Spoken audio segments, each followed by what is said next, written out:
Assalamualaikum warahmatullahi wabarakatuh.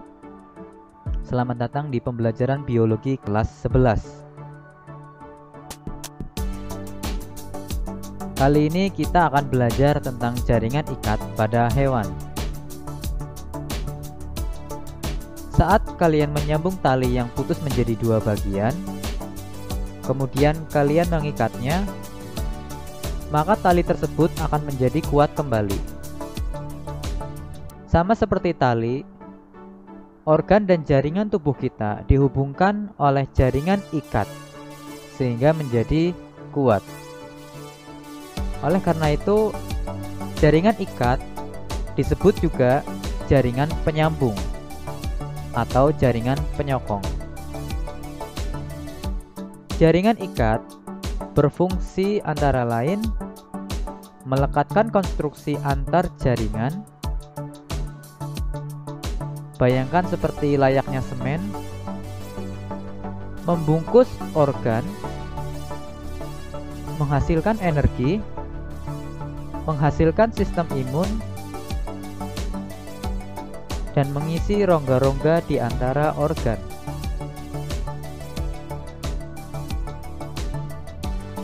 Berbeda dengan jaringan epitel yang sel-selnya tersusun rapat, kumpulan sel jaringan ikat amat jarang dan tersebar dalam matriks ekstraseluler.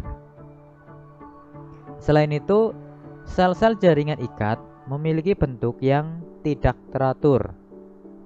Sebagian besar matriksnya terdapat serat-serat dan bahan dasar yang berupa cairan.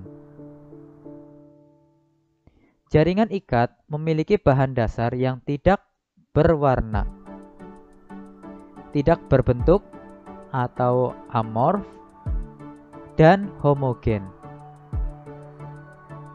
Bahan dasar ini berasal dari asam mukopolisakarida, yaitu asam hyaluronat, yang ternyata bermanfaat untuk kesehatan dan kecantikan. Akibatnya, matriks menjadi lentur dan semakin banyak air.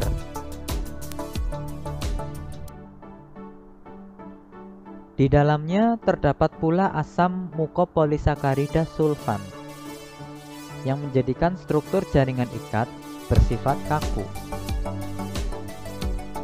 Serat jaringan ikat yang terbuat dari protein dan sebagai penyusun matriks memiliki berbagai jenis serat, meliputi serat kolagen, serat elastis, dan serat retikuler. Serat kolagen berwarna putih atau disebut serat putih. Seratnya tersusun atas protein kolagen sehingga memiliki sifat kuat, daya regang tinggi, dan elastisitas yang rendah.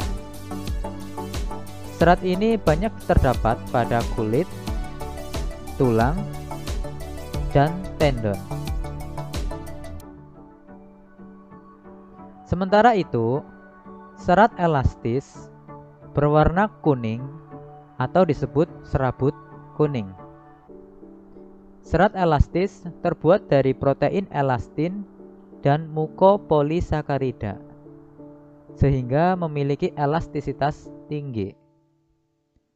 Serat ini banyak terdapat pada bantalan lemak, misalnya di bagian bawah jaringan kulit, ligamen, yaitu jaringan berserat dan kuat untuk menghubungkan tulang dengan tulang, dan pembuluh darah.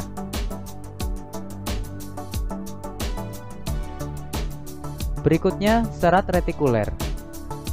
Serat retikuler sangat tipis dan bercabang, tersusun atas kolagen dan terhubung pula dengan serat kolagen.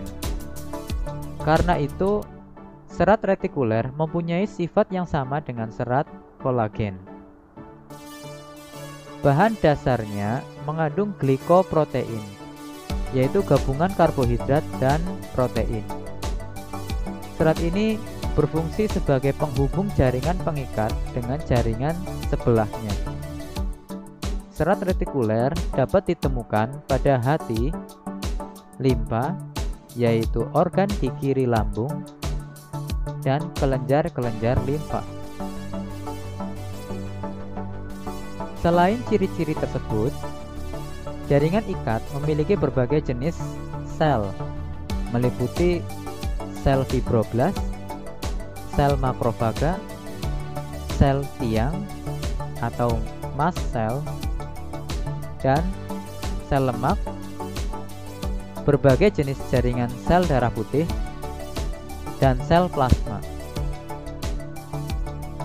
Fibroblast merupakan sel jaringan ikat berbentuk serat dengan fungsi mensekresikan protein.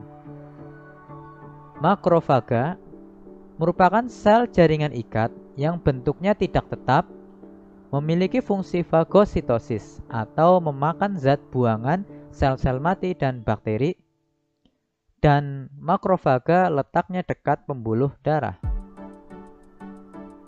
Sel tiang atau mast cell berperan menghasilkan hormon heparin dan histamin.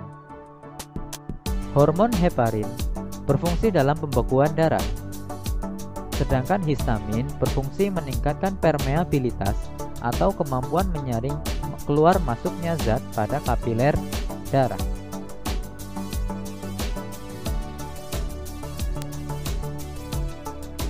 Sel jaringan ikat juga tersusun dari sel lemak atau sel adiposa dan berfungsi menyimpan lemak. Untuk melawan patogen, bakteri, virus, dan protozoa, sel jaringan ikat juga mengandung sel darah putih atau leukosit. Leukosit terbagi atas dua jenis sel, yaitu bergranula atau berisi banyak butiran, kita sebut granulosit.